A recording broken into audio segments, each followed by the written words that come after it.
directly in writing. But, and that of course is time dependent, we will run through at least some of the questions that are asked. And that's pretty much it. That's all that you need to know. What I'm going to do now is I'm going to hand over to the CIBJO President, Gaetano Cavaliero, who will just say a few words of welcome, and then we will be on our way. We choose to answer you directly in writing. But, and that of course is time dependent, we will run through at least some of the questions that are asked. And that's pretty much it. That's all that you need to know.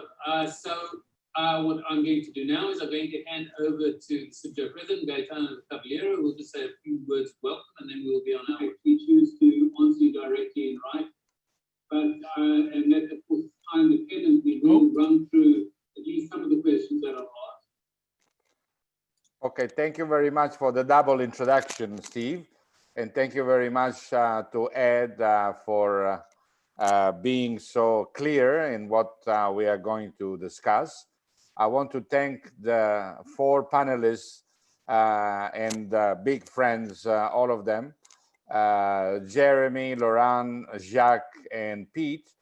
And let me also thank all the attendees. And I can see that we are up to now 312, and this number is growing. I don't want to take more time that thank again, and I want to underline the fact that CIBJO is doing a very important effort, and this COVID and lockdown time has taught us a lot of things, and we hope, and this is our determination, to do better in the near future in order to serve our audience, our friends, our clients, our suppliers, and our consumer as much as we can. So, ladies and gentlemen and dear friends, thank you very much for being with us, supporting CIBJO in the way you do. Thanks. Thanks, Gaetano. And the reason for the double introduction, let me just explain it, where there was a delayed voice there, is that we're also broadcasting live on YouTube. So we're recording this and it will be replayed on CIBJO's YouTube channel, but we're also broadcasting live on YouTube. And that's a first for us. After 11 episodes, on the 12th, we're learning a new trick. Who said we were old dinosaurs? We can learn technology. So let's get to the panelists and let me introduce. Let's start with Peter Bracker. Peter is the Executive Director of Paspali Pearling, Australia's leading pearl producer. Pete is the grandson of the founder of the Paspali Group of Companies, Nicholas Paspali MBE, and also a Vice President of CIBJO's Pearl Commission. Pete, you're on mute, but how are you this morning? Oh, excuse me, what am I talking about? It's late at night for you over there. Thank you so much for joining us. How are you? I'm well. It's almost morning, so you're not too far off. Everybody's sleeping in your household, I hope. So I hope we have a nice conversation and don't wake anybody up. Yeah. Thanks for joining, mate. Nice to have you with us. Next to Jacques-Christophe Branelec. Jacques is Executive Vice President and Deputy CEO of Julma, the Philippines' largest pearl company. And joining the company, founded by his father, Jacques Branelec, and Filipino entrepreneur Manuel Coyanco, Jacques-Christophe has worked to establish Julma as a recognized luxury brand. And now Jacques is also a vice president for CIBJO's Pearls Commission and is recognized for his work in environmental conservation. So mabuhay, Jacques, nice to have you with us from Manila. Hello to everyone from all around the world, all the pearl lovers there. And I'd like to thank President of CIBJO, Mr. Gaetano Cavalieri, for giving us this opportunity. And I'm looking forward to tonight and sharing the stage with such wonderful panelists and good friends. Thank you, Edward. Thanks, Jacques. Thanks for joining. It's also late at night over there in Manila, so I appreciate your time. And next to Dr. Laurent Cartier. Now, Laurent works for the Swiss Gemological Institute, SSCF, which is a leading international gem and pearl testing lab. He also holds a PhD from Basel University, and that focused on pearl farming sustainability and also pearl traceability issues. He's also the co-founder of the Sustainable Pearls Project. Laurent, good afternoon to you. And where are you this afternoon? I'm calling in from France. Thanks, Ed, for the introduction, and great to be here among such esteemed panelists, and thanks, CIBJO, for putting this together. I look forward to the next hour. Nice one, Laurent. And last but definitely not least, Jeremy Shepherd. Now, Jeremy is the CEO of pearlparadise.com, as well as Pearl Paradise, which is a leading e-commerce retailer. Jeremy wears many hats. He's an educator via the online platform pearlsasone.org. He's also a member of the Cultured Pearl Association of America's Board of Directors, but also he's a founder of Pearl Guide, or pearl-guide.com, which is an online news and community forum. Now, it's early in the morning for you there, Jeremy, in Los Angeles. Good morning. Thanks for being with us. Morning, Ed. Thanks for having me, and thank you everybody here for having me as well. It is, about 6 o'clock in the morning here in Los Angeles, so a little bit early on my side, but I'm really glad to be here. Nice to have you with us, Jeremy. So we're spanning all the way through from 6 a.m. in Los Angeles through to 11 p.m. in Australia, and probably more time zones in between with many of the guests. We're up to 334 people now, so thanks everybody for joining at whatever time of the day or night it is for you. Please note that none of the opinions or information that's offered during this webinar constitutes any legal, financial, or official advice. CIBJO provides a global perspective on the challenges we're all facing. So please, for more precise information, we encourage you to play an active part in your local trade associations and also to seek relevant advice for your location and also for your specific business. Let's get started. The COVID effect. Of course, all businesses have been affected, but Jacques, if I turn to you to start with over there in Manila, how has COVID-19 affected cultured pearl farming and the cultured pearling communities and the farmers during this crisis? Right. Thank you, Ed. At this point, well, actually, since the start of lockdown, which for the Philippines was March 16, it's been a very challenging time, as I'm sure it has been for everybody else. But in our case, since our pearl farms are on very remote islands, we are heavily reliant on a solid supply chain of goods and materials coming from the mainland. Now, with the lockdown that happened in the Philippines, this put basically a hard stop on all the logistics in the country. So the first couple of weeks was a big challenge just to ensure the survivability of the people in the farm. Now, we all know that the oysters are immune to COVID and still need care, regardless of what's happening at the surface. So it was a challenge of maintaining the communities and letting them continue to care for the oyster, but also taking into consideration the psychological stress of, I guess, the uncertainty, especially for their families who were away, and the inability of them as well to leave the island because all movement had been restricted virtually overnight. So we moved from being a strictly jewelry and pearl farming company to that of a humanitarian one, because the communities, not only on the pearl farms, but on the islands around, also depended on us for basic necessities such as rice. How many people do you employ in your pearl farms, and how many dependents does that mean from each employee that you have?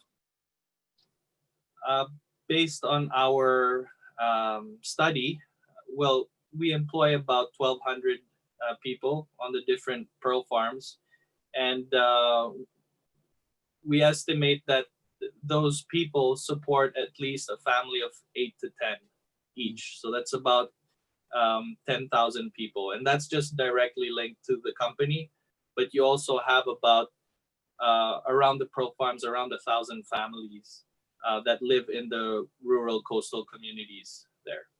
That's a big community that you're responsible for. And Peter, if I can turn to you as another pearl farmer, probably the largest pearl farmer in the world. Can I put the same question to you? How's COVID-19 affected farming for you guys and the cultured pearl farming communities around your operations as well? Well, like Jacques, our pearl farms are very remote. And as Jacques will know as well, pearl farming is largely logistics, complex logistics. And this COVID-19 just presented some incredible practical challenges on top of the complex logistics. Our technicians all come from Japan, and shortly before our season was due to start, they closed the borders. Our company is based in the Northern Territory of Australia, but our pearl farms are in Western Australia, and they also closed the borders between the two states. So there was a lot of negotiating with federal governments, state governments, territory governments, trying to ensure that we could actually get out there and start the production for this season, which we managed. And from our staffing point of view, it's a difficult year because we don't want to contaminate our pearl farms or our fleet with COVID. So we made the decision that once the crews had finished their 14-day quarantines and gone to sea or gone to the pearl farms, that's where they had to stay until the end of the season. So it's difficult for people being away from their families during a crisis like this. It's not pleasant. It's a big ask, but everyone's contributed, and we've managed to get the season well underway. And so if we look at that, that's great to hear that, you know, people are making a lot of commitment to the oysters and to the business as well. And what's been happening for you, Pete, for, you know, the midstream and the trading markets for you? You're still producing, you're still harvesting. What are you doing with actually trading through to the market? Well, that's another enormous challenge, because of course the season, the time frame to produce South Sea pearls anyway in Australia is at least 2 years. So the pearls we produce and pay for this year we'll harvest 2 years from now. And so from a sales perspective, the market completely stopped. Well, I mean, there haven't been any auctions really since November last year. So it's a very challenging environment to be paying for pearls that will be produced in 2 years from now, with no sales of the pearls that we sold 2 years ago. So it was very challenging. We immediately realized that it would be some time before we could hold any auctions, before trade shows would start to occur again. And so the first thing we did was to build an online wholesale auction platform to replace our physical auctions that we hold 4 times a year, usually in normal years. And we started those. We just finished our third was finished on the weekend. It's challenging. The market is still obviously not back to normal. How are prices at the auction? Are you finding any drop off, or what's happening for prices being paid for your product? Yeah, of course. Well, we've limited supply. We haven't forced a lot of pearls into the market, because we do know that, of course, when demand's low, if there's too much product being pushed into the market, the prices will drop. That was our experience in the 2009 crisis. So we made a decision to limit the quantity of goods that we offered to the market. And in US dollar terms, it's hard to say. It's kind of, we produce in Australian dollars, we sell in yen, so it's not exactly. There are other factors other than the pearl price that can affect the price. But in US dollar terms, I'd say that the prices dropped, but only probably by about 10% in the peak of the crisis. And we've seen prices now increasing at the last 2 auctions. So we've had 3. the first auction was at the peak of the crisis. Prices were off by about 10% in US dollar terms, and I'd say they've increased. They've probably made up about half of that again in the last two auctions. And volumes have also been increasing. Now, they're obviously not back to normal, but they are heading in the right direction. Great, good to hear. And that's very innovative of shifting and pivoting online for such a unique service as a pearl auction. I'm sure that we could have a whole webinar on that in itself. So, but let's shift to Jacques, and for your distribution channels and sales. How have you been trying to get your product to market during this time? So similarly for us, there were a lot of logistical challenges as well. Just even getting the pearls off of the farms. We had to apply for a special permit with the Office of the President to be able to conduct cargo flights. And basically, once we were able to do that, considering that the whole city was on lockdown, it was hard to get our pearl graders to even prepare the lots. So even I was driving around the van to pick up various pearl graders where they live because there was no public transportation. Once we could actually get a lot together, then the challenge was, how do we get it out of the country? Because there were no flights, or the flights were erratic, the cargo was not well secured. And then basically, we are not as heavily reliant on auctions as the Paspali Group.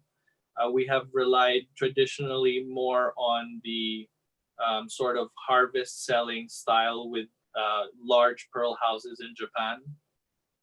And I guess what we had fallen back on now is on relationships that have been established from the time of my father, because there was no way I could travel with the goods to either Hong Kong or Japan to present them, or they couldn't come to the Philippines to discuss about the goods. So it was really just all about trust and, you know, very strong relationships. So we would just send the merchandise and then trust that it would be valued properly, and they would support us through this challenging moment. And so far we have been very grateful that you know, that this has worked out for us, and this is a blessing. I find that fascinating. We have two major pearl producers, each following a totally different strategy to overcome the challenge. One pivoting and using technology to do something innovative, and one relying on old world trust and relationships to continue business. Neither is right, neither is wrong, but you know, hats off to both of you for choosing different ways to get your product to market in difficult times. Let's turn to an issue that's close to everybody's heart in the pearl industry, which is climate change and also ocean warming. Let's stick with you, Jacques and Peter, if we can, because you're very much at the forefront here of the challenge in tackling climate change. How is climate change affecting the pearl industry? Pete, maybe we could start with you, and Steve, if you could shift the slide, please. Well, I'll say that we've been fortunate in Australia that we have a different marine environment to, for example, what I believe Jacques will explain to you shortly. We have a big tidal movement which limits acidification of the seas. The increase in acidity occurs usually in shallower areas. It's more concentrated. We also have a much wider natural temperature variation from about 16 degrees to 30 degrees. And so our wild oyster population, which we still use for the majority of our production, is acclimatized to that kind of temperature variation. So they're not as sensitive as oysters in some other parts of the world. I would say that the main concern for us is the increasing frequency of extreme weather events, whether they be dry, lack of rain. It's rain that provides the nutrients which encourage plankton growth, which feed the oysters, things of that nature, or temperature, warm currents, things of that nature, that can be of some concern. But up to this point in time, we've been lucky. Not to say that we're not conscious of the potential problems to come as these kinds of things occur more frequently. And, you know, talking about very negative weather patterns, Jacques, you've of course had real problems with typhoons over the decades in the Philippines. How are you finding that climate change is affecting your operations over there in the Philippines? Yes, you are right, Edward. Typhoons do have devastating effects. It has caused us to have to rebuild several farms on multiple occasions in our history.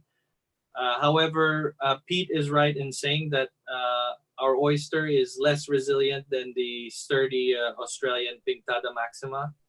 And part of the reason for that, I believe, is the fact that we are growing hatchery-bred oysters versus the wild oysters that are being used in Australia that already go through a series of natural selection. And therefore, our oysters are more susceptible to temperature changes. And in the Philippines, for example, the temperature band is very, very tight between 26 and 31 degrees. So just 1 degree off of that, and we already experience substantial mortalities.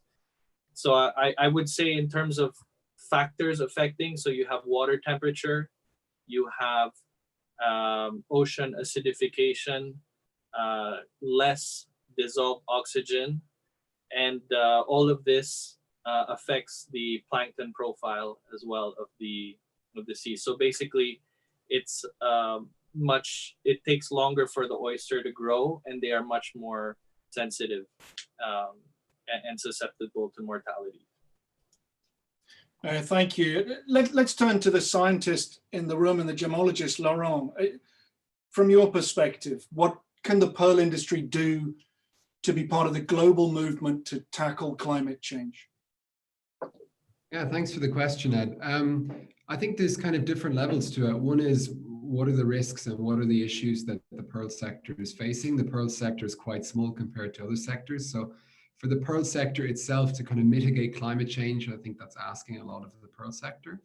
But I think the first, really important step is Pete and Jacques-Christophe just talking about the issues of what's happening on the ground.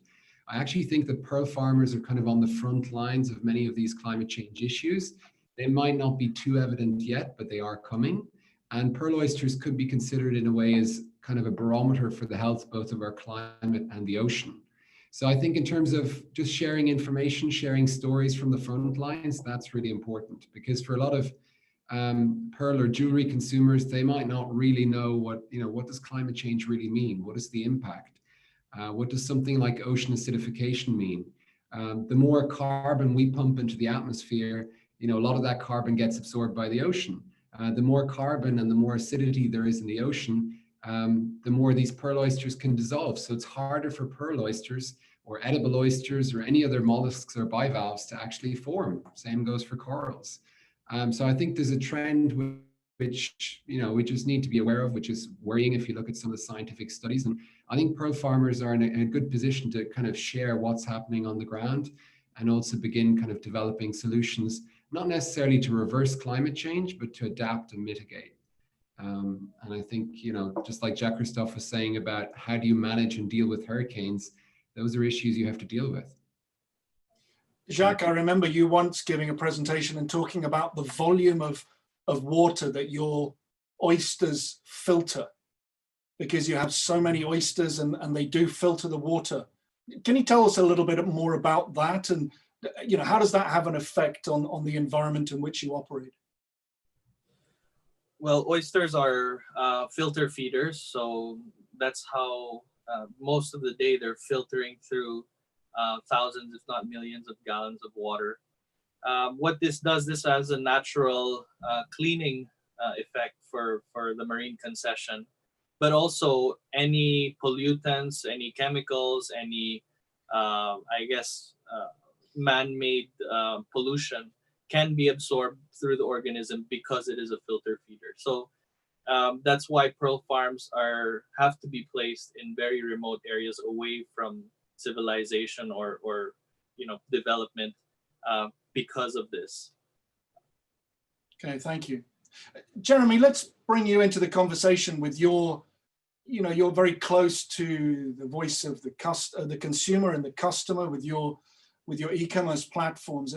Do you feel that the consumers see any connection between pearls, specifically cultured pearls, and climate change? And what's their discourse around that?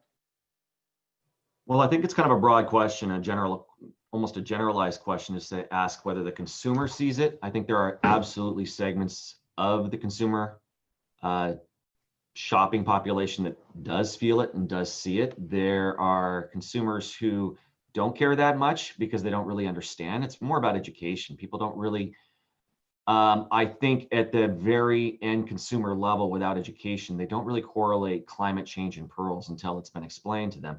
But once it's been explained to them, then of course there is a much bigger factor in the decision. They want to know, just as they're taking care of their own self, their own biosphere, their own environment, they want to make sure that responsibility is also on the shoulders of those who are producing pearls, and that pearls are not damaging the environment the way other types of gemstones, as they understand, have damaged the environment.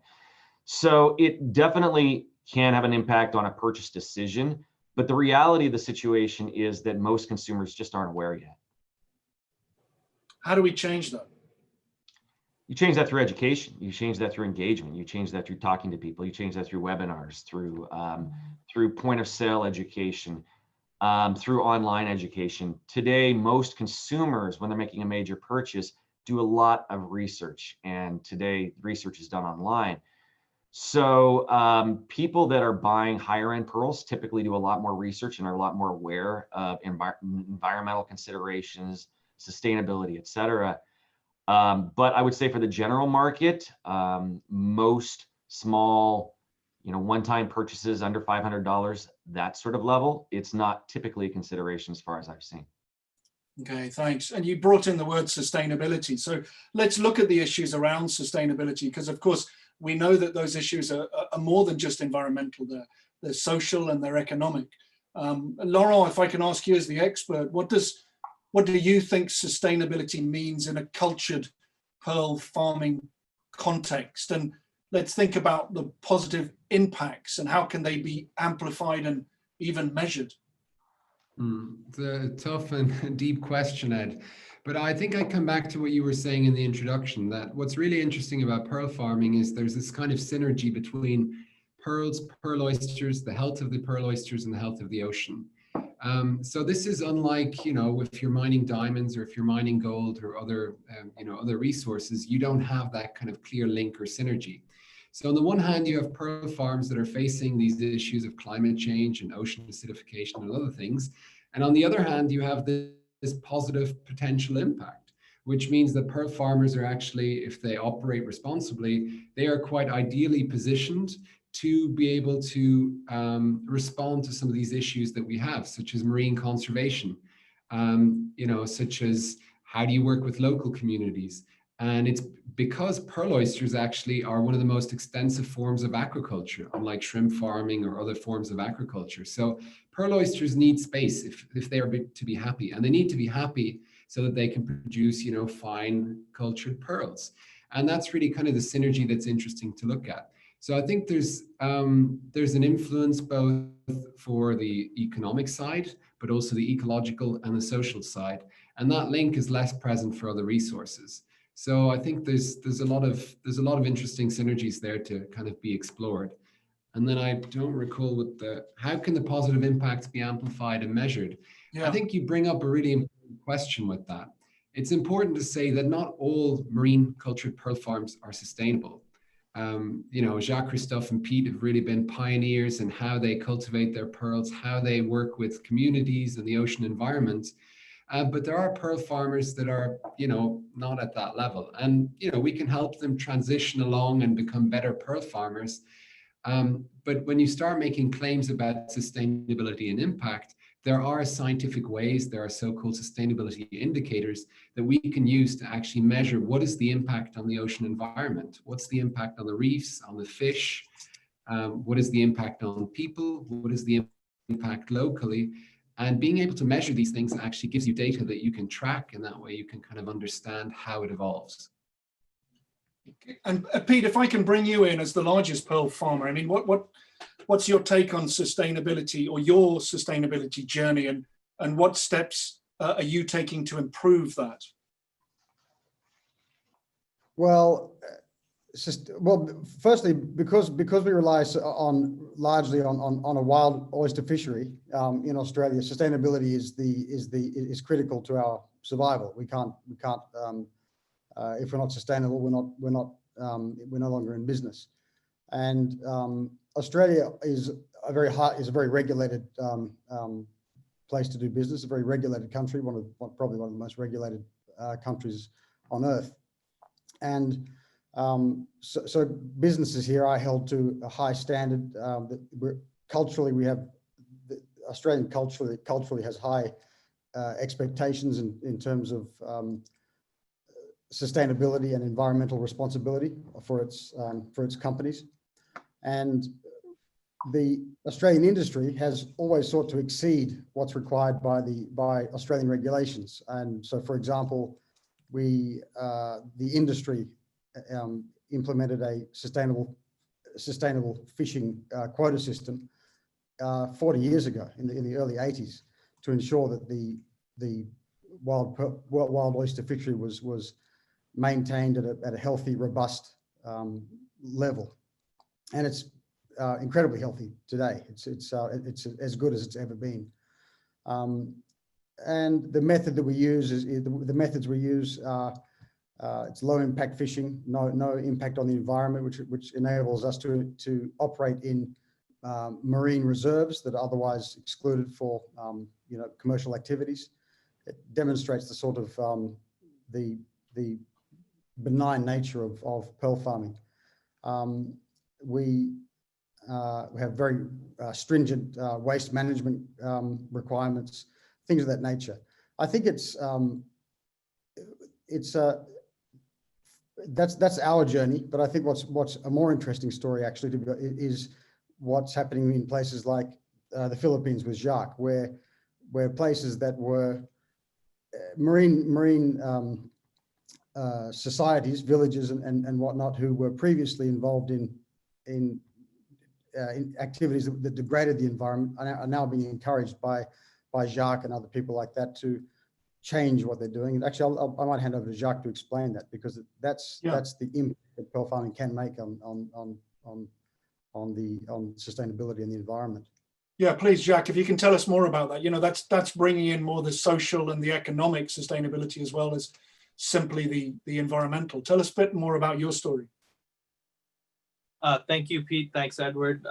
So for us, sustainability was a word that came on much later to describe what we were doing intrinsically. We didn't know that was sustainability. All we knew was that in order to produce beautiful pearls, which are inextricably linked with the beauty of the place, we had to first ensure that the environment is pristine and preserved in that way.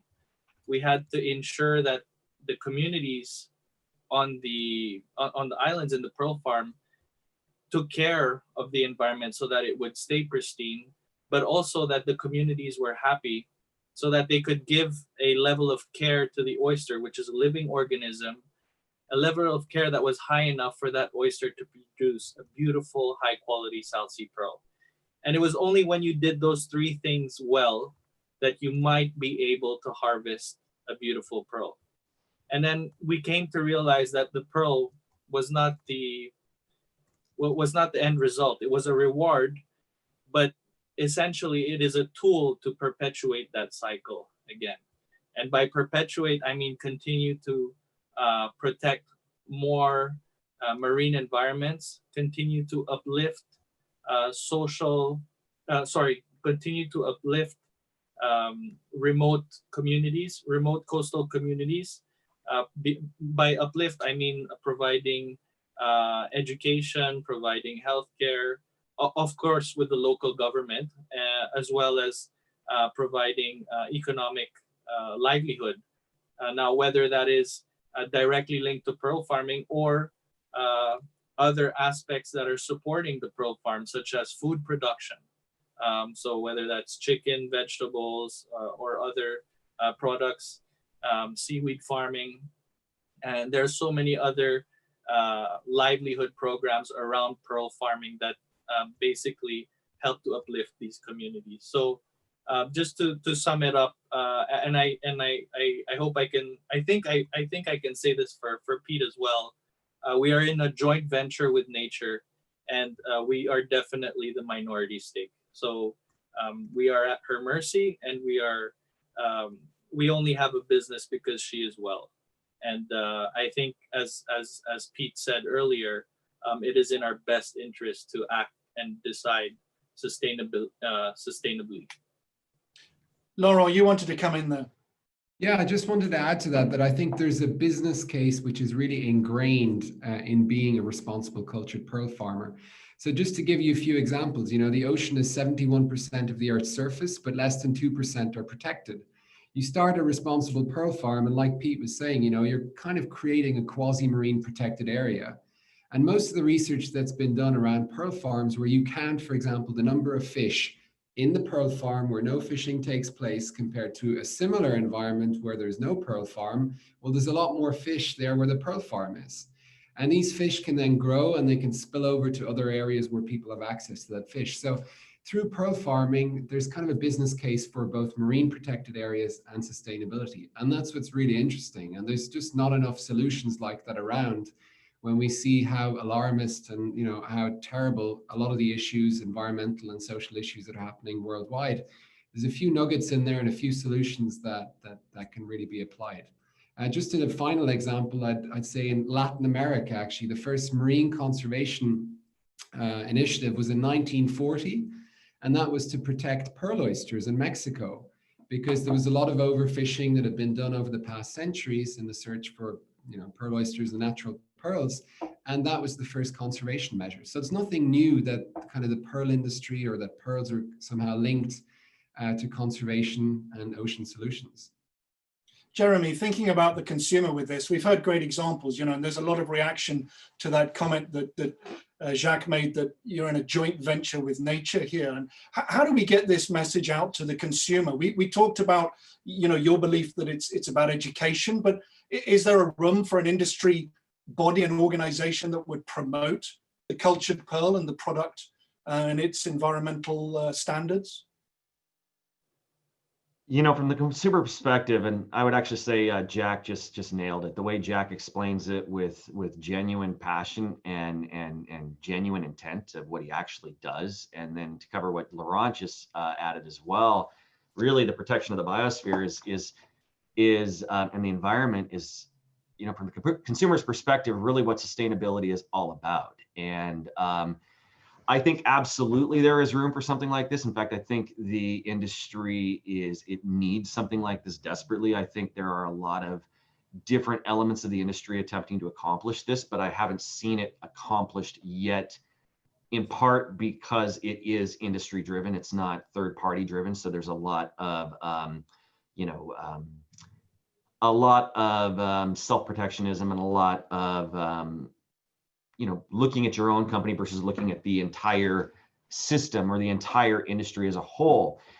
What a body could do that has not really been accomplished yet is really about the transparency. When we talk about sustainability, you've got to remember that production transparency and product transparency isn't just about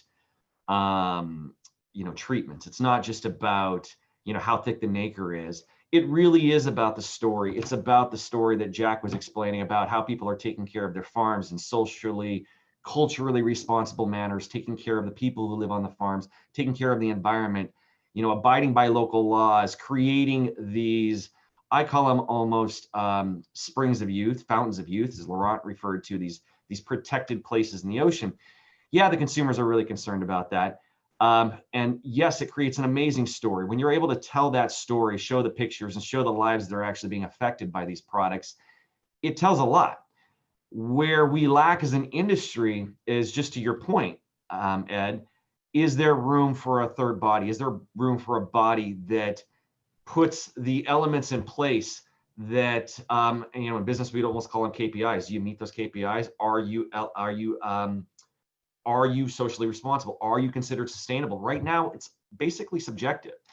And you hear a lot of people say, yes, we're sustainable. These guys are not sustainable. Or yes, we take care of the environment, but other farms don't. Well, that's great in a discussion like this. But when it comes to the consumer, when we have a difficulty separating out pearls from, say, from one of your farms, Peter, or Jack, one of your farms versus a farm in Indonesia, when the pearls are coming to us, whether they come from an auction in Hong Kong where they're all mixed together, where they come from a pearl house in Japan where they're all mixed together, the story ends as soon as they leave your hands. And that piece that's missing is that, yes, Jack and I can have a great relationship, and Jack and I have sold a lot of his pearls together because he has the story, and so it's so easy to tell because it's genuine, it's real. And so that story is really what sells Jack's pearls. That's what adds that element of value to pearls from Jewel Mare that we may not get from farms coming from, other parts of the world. Not to talk down about Indonesia, because beautiful pearls come from Indonesia, but the story's not there as strong as it is with Jewel Mare. And really, that story is all about climate protection and sustainability. If you listen to what Jack says when he's talking about the cultural responsibility, taking care of not just the environment, but the people and the families, that's all related to sustainability. And that's not trackable, that's not traceable. And so we've tried, well, I wouldn't say we've tried, the industry has tried to implement, no, the industry has come up with ideas. The industry hasn't tried to implement anything. They've come up with ideas, but the ideas have never really taken hold. And so absolutely, I do think there's room for a group to put the focus on it and set the parameters of something that everyone can agree on, that is not going to be siloed either, that every pearl farmer can join and every pearl farmer can come into compliance with, so we can have a sustainable industry, or at least a separation, a clean separation from the retail side, from the non-sustainable and the sustainable side of the industry. Did I see a hand up there for somebody who wanted to join? Was I right in thinking? No, okay, just my eyesight. I do want to move on to responsible sourcing if we can, and really thinking about that story you were talking about there, Jeremy, and with traceability. And Laurent, can we turn to you? A component part of a responsible sourcing program is to be able to tell the consumer where the product originated from in some way. And can you tell us more about what technological developments there are to allow for traceability within the GEM labs these days? Yeah, I think there's multiple options. And I want to just kind of agree with what Jeremy just said before. The big challenge is, here we are farmers and there's kind of retailers, and some pearls can go farm to retail, just like Jacques Christophe and Pete have got, retail jewelry brands. But the problem is that in the wholesale level, pearls get sorted in terms of quality and not in terms of origin and what farm it came from. So that's one challenge that we kind of need to deal with. And maybe will come a time in the future, or perhaps now already, where people put a value on traceability or sustainability or having that story, and that would be of interest. And so there are different options of, for example, laser inscribing pearls. So we've done different experiments where, because a pearl, if it's a cultured pearl, might have a bead or a nucleus, we can put something on that bead and nucleus, and then there's nacreous overgrowth over it. And afterwards, with X-rays, you might be able to see the logo of the farm, or with holograms, or there's blockchain solutions. There's certain other chemical ways of tracing them. There are lots of options there. But I think the important question to ask is, does the consumer really want this? Who is the traceability for? And how does it add value? Because I think traceability, just for the sake of traceability, doesn't necessarily make sense. And there are different, there's different ways to approach it, and there's different solutions for it as well. Jeremy, you wanted to come in there as a retailer. Does it add value, traceability, for you? You know, it's kind of a loaded question, and I think that in some respects, absolutely it does, but I don't think it adds the same value that it would add to Jack or Peter in their operations. For them, traceability is really about their brand name, as far as I can see it, tracing it back to whether it's a Paspaley pearl or a Jewelmer pearl. You know, the pearl market is not the same as the diamond market. We don't have the same reach. And yes, absolutely, we get consumers that ask for pearls that are from, you know, Paspaley's farm, which, you know, is you know, or Jewelmer's farm, which is a question we will occasionally get. The vast majority of it is more generalized. For example, I've read a story about, now this might be what a consumer may say.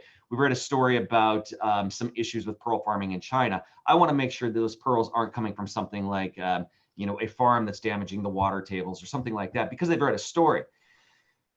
At the consumer level, really, the traceability for us is, yes, sustainability is of course absolutely important, but we can't even get it to the country level, not with absolute certainty at this point. And so we talk about these things about, you know, laser inscribing pearls, or, you know, adding chips to the nuclei, or, you know, all these other things that I've seen. And I see a break in the ability to accomplish something like this, because I see a lot of different priorities here. And from a vertically integrated company like yours, Peter, or yours, Jack, I see that, you know, chipping every single pearl you make as a Jewelmer pearl or as a Paspaley pearl is not something you're going to want to do when you've got a D quality pearl just as much as you've got an A quality pearl, and somebody's going to know that that came from your farm and it's not a pearl you're proud of. Well, forgive me for interrupting, Jeremy, Yeah. but let me ask them. Jacques, what do you feel about that? Does sustainability add value, traceability, excuse me, and would you tag pearls if that was an option? Well, this is something that, as Jeremy said, there have been many ideas of how to tag pearls, like RFID chips and all of this stuff. At the end of the day, this is a very organic product. It's one of the few gems that comes out the way nature intended it to be. It neither has to be cut, polished, faceted, shaped, and therefore, we feel at Jewelmer that we don't want to you know, to put an electronic chip or something of that nature on the pearl. However, we do feel that because we are in the jewelry industry, our pearls should also be able to be accessed by people who the consumer can trust. And if those people are saying, you know, yes, we are getting this from a sustainable farm, and they can actually trace back through the buyers, we believe there is value to that. But I agree that we are very far away from that today. If we can, for example, for us, with the retailers that are carrying our brand, they can of course say that they're using Jewelmer pearls. But if it's pearl jewelry that's non-branded, today, that is very difficult. But yes, that would bring value to the farm. It would also help educate more the industry on the importance and the fact that pearl farming is largely intrinsically sustainable. Pete, just the last one for you on this. You know, there's more volume coming out of your farms as well. But you know, where do you sit with traceability? You have stores around Australia, I believe 8 stores, but you also produce and sell at wholesale. So where does traceability sit within your world? I think that I agree with Jacques. I think the idea of putting chips inside pearls is not, it's unappealing to the end consumer. I think that what's going to happen is already happening increasingly, is that the big brands, multinational companies, are requiring that their suppliers meet certain standards, sustainability, environmental responsibility, and to ensure that, because of the untraceability of pearls, to ensure that they will only source their pearls from certain suppliers. And of course, there's a cost involved in becoming sustainable and in having these kind of environmental credentials and social responsibility credentials.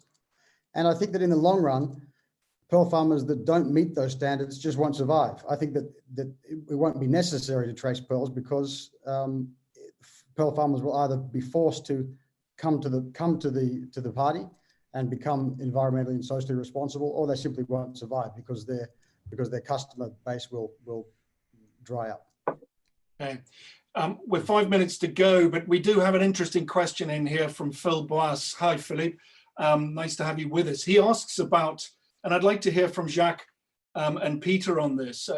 He asks about a global initiative for pearls, like you see with diamonds. I guess we're thinking about the Natural Diamond Council, World Diamond Council, organizations that promote diamonds to the consumer. Should there be one? And could it include Chinese freshwater pearls as sustainable pearls, as well as South Sea and other ocean pearls? Jacques? I'll leave that question to Peter to answer first. Oh, look, I'd like to see the, thanks, Jacques. I'd like to see the RJC introduce pearls. I think it'd be really worthwhile to have a independent third party endorsement of sustainability, and more importantly, a third party to set standards that that producers can follow. Because at the moment, there's it's up to everyone's own initiative to go and identify which standards they wish to follow.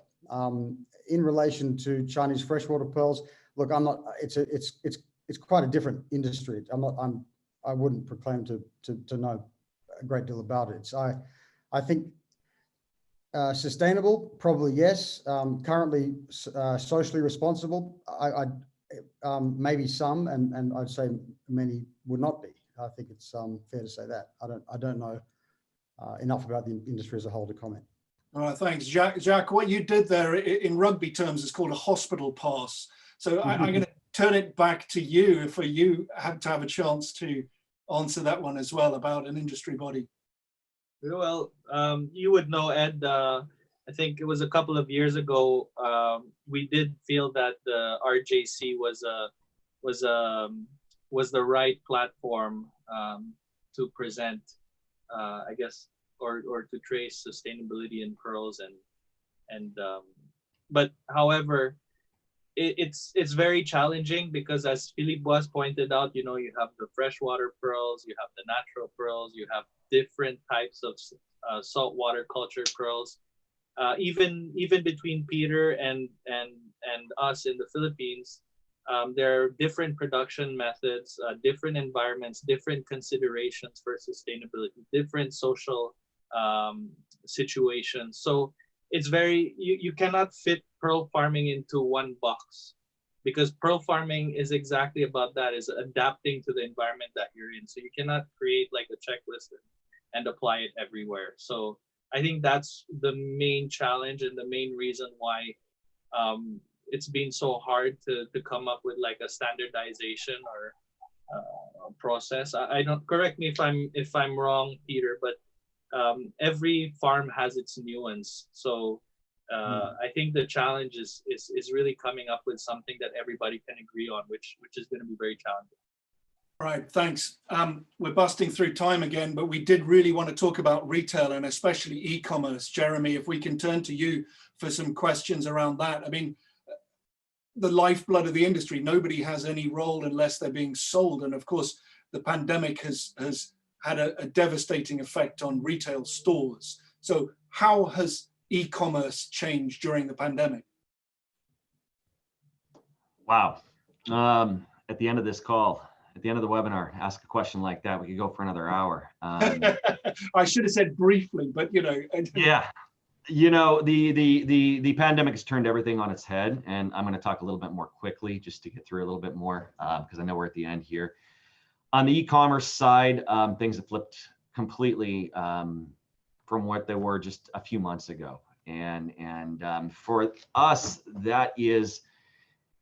it means there's a different method of selling. There's a different method of engaging. Right now, we have a completely different market that we've never really experienced before. And that is a market of people that would typically go out to retail stores and shop on high-end, high streets, Rodeo Drive, et cetera. Yet those stores around the world basically are closed. When the stores are opening, and we are in the middle of a pandemic, you sort of see that people aren't necessarily wanting to go to stores and risk it. Well, there is a portion of the population that absolutely will. There's a portion of the population, especially in the United States, that we found that absolutely won't. And so we're seeing a much different shift in the market online than we've seen in the past. And what that shift has been is more toward an interest in higher end, but also a much deeper interest in education about the product and the engagement. And when I say engagement, in the past in e-commerce, we were always fighting for attention. So you'll see banner ads, you'll see Google ads, Facebook ads. It's always about fighting for attention or grabbing somebody's attention and trying to hold that attention while you tell them a story, while you take them through a process or through a journey to a purchase. Now we're entering a market where people are sitting at home needing that engagement or wanting that engagement and thirsting for that engagement in ways that they never have before.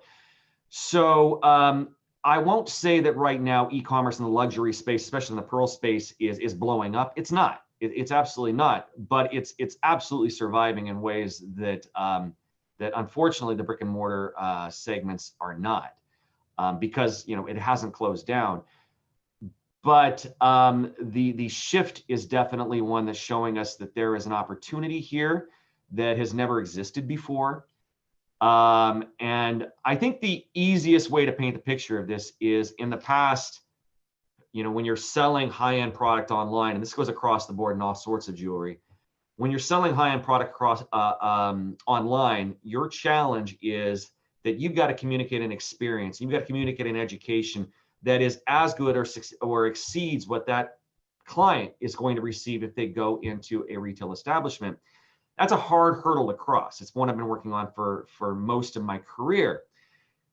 Now it's a little bit different. Now all those consumers who would be going to jewelry stores are asking for that and sitting at home, which means that you've got to change your messaging. You have to change your engagement, and that being the key word is your engagement.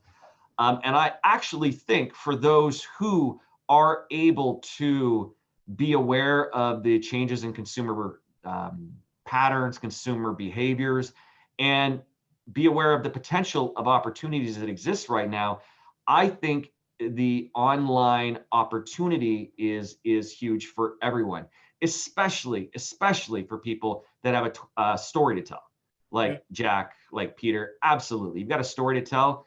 I think it's as big of an opportunity as we've ever had on the internet in the e-commerce.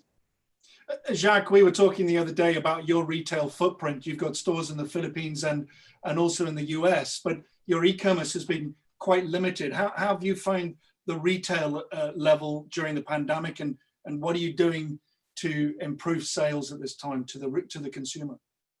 Yeah, so our e-com footprint is limited. However, our social media footprint is quite substantial, at least in our perspective. And we've really been using social media to drive sales. So we can't close the transaction on social media, but we initiate it there, have the discussion there, and then close it offline. How we close it offline, we offer home delivery and home service. So you can actually have a retail associate deliver, and you can talk about your pearls at your home. Of course, in full PPE right now. Yeah. Curbside pickups, and we also have digital experiences in store. So from the home, the consumer can basically do a video chat with the store manager and then go through the store digitally. Okay, so that's what we do. Laurel, did you have something to add there?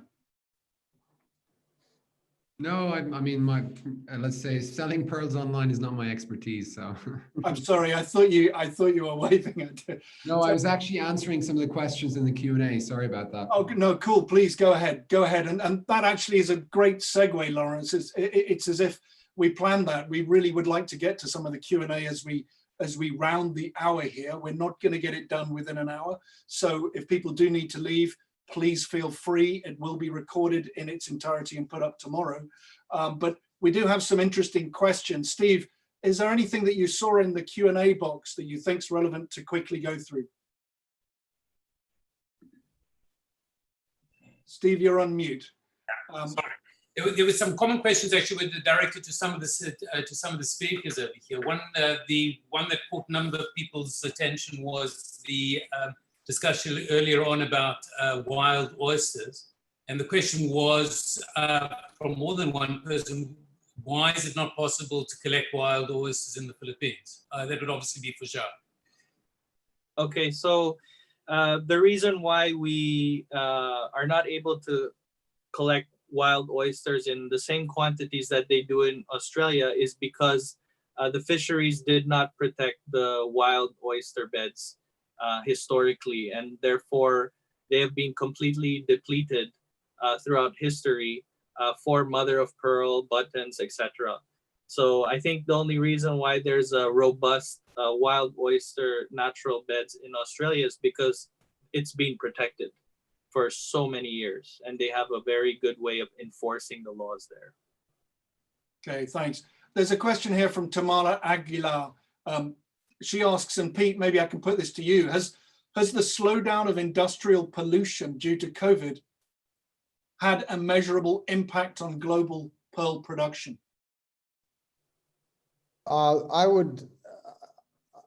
We're fortunate in that the area that we operate in is so remote and so unpolluted and so pristine that even before COVID, it's one of the few places on Earth that you can walk along a beach and not find a single piece of plastic. It's really quite a remarkable place. So it hasn't had an effect on us, but I imagine it must have.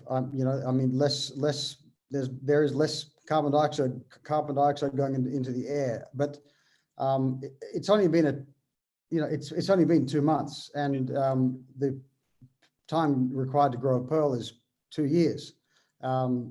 So we would need a much longer crisis than this to, I think, make a difference. I think it needs more than a pandemic to fix the environment, I would say. Yes, Steve. Right, and another question that also relates to the issue of global warming. It's a question of rising water levels. Has that been, I guess, for our two farmers?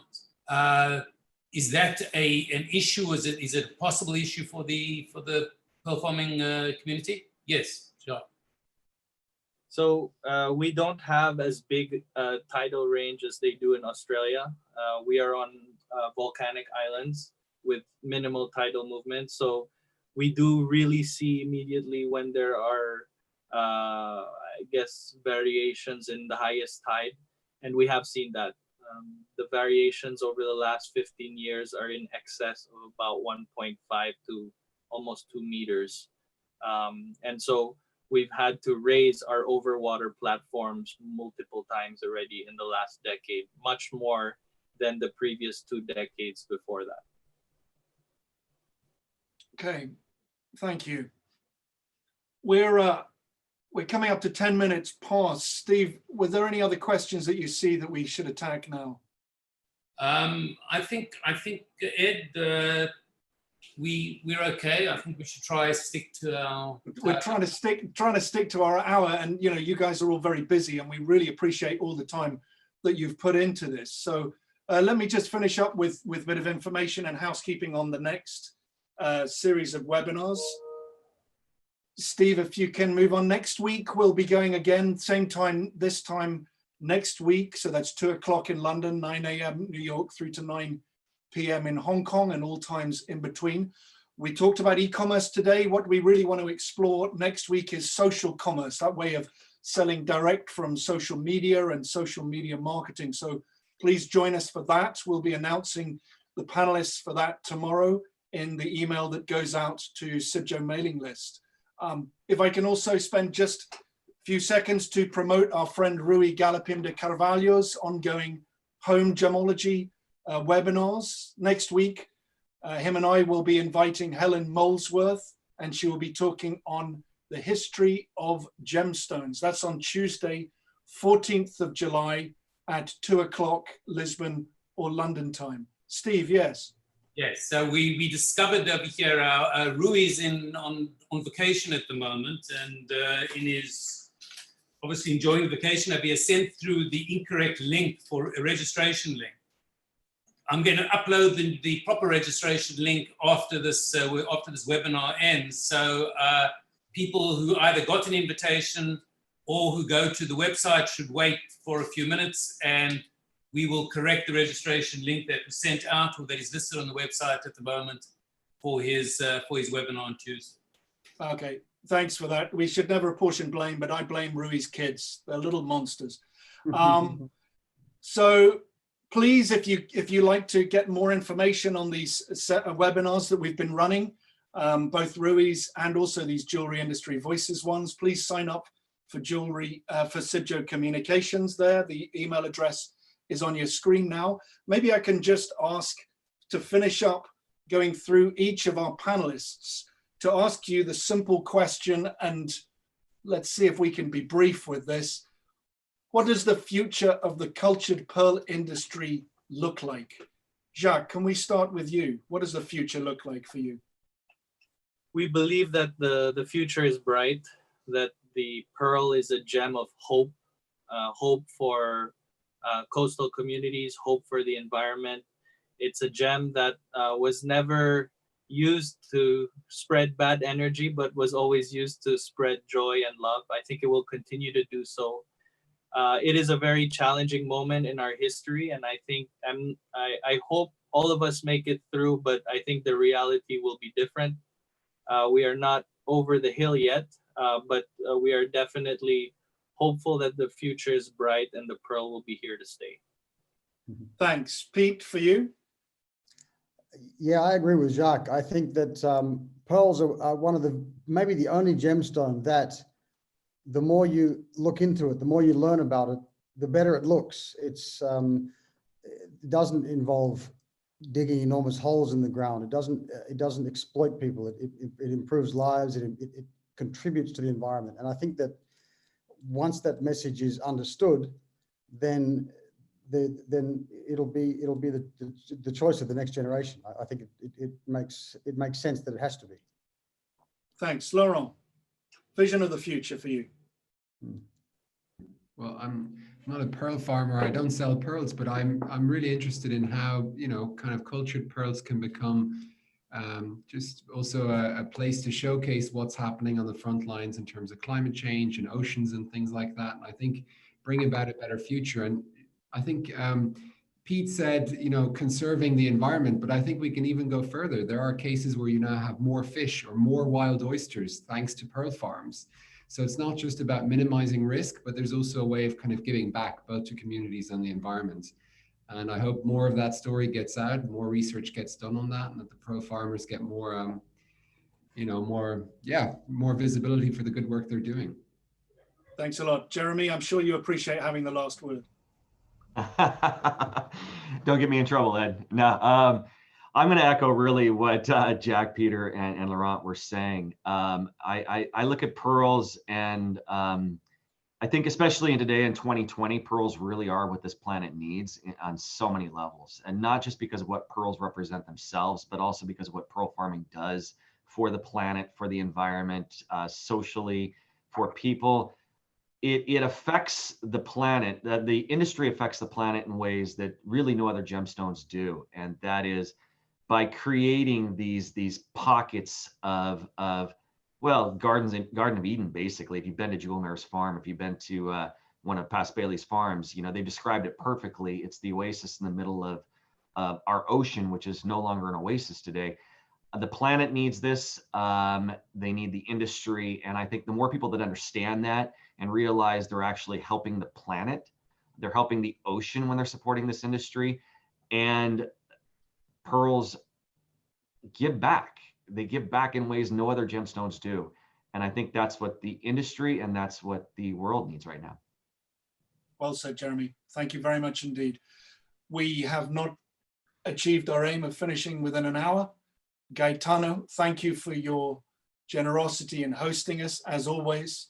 Do you have any final words for us? We still have 300 people with us, so thank you everybody for staying with us. Well, I would like to express my deep appreciation for all the panelists and all the people that has been participating with us, 300 people after over 1 hour and 15 minutes, is quite an achievement. But what we have achieved and learned is that still the industry, and we in CIBJO, representing the industry, we do our best, but we, the industry, we need to give more education in terms of what is going on. We have to give more knowledge and spread out the principle of sustainability, meaning 360 degrees, not only environment or not only marine water or not only responsible sourcing. And what we are doing is making all the efforts we can in order to achieve that.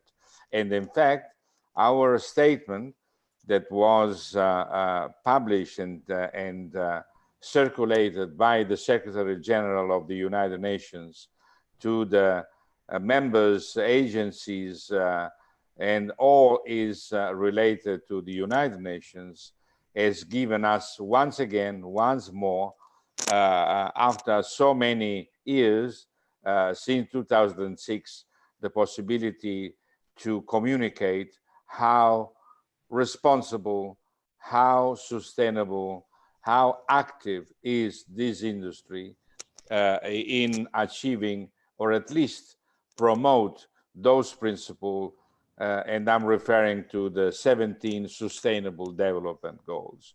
So we are proud of it, and I want to thank you all, both speakers, and thanks again, and friends that are all around the world listening to us, for their great contribution and support that they are giving to us. We are ready to collect every criticism. Please let us doing better, simply because we can doing better. Thank you very much. Thank you, Gaetano. You've opened us up to a bunch of emails there. I'll look forward to receiving them. No, but seriously, thank you. It'll be a pleasure. Thank you so much to all of you. Pete, now you can go to bed. Thank you so much for your time staying up for us. Jacques, same for you. We really appreciate over there in Manila. Take care of yourself and your family. Laurent, you've been wonderful to work with. Thank you so much for being with us. And Jeremy, finally, you've started your day really productively. It's all uphill from here, mate. So thanks a lot to everybody. Gaetano, Steve, thanks for your support. Join us next week for Social Commerce. Join Rui and myself and his pesky kids next week to talk about the history of gemstones.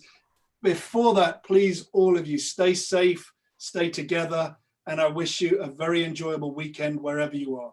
All the very best. We'll try to leave the line open so people can read through the chat.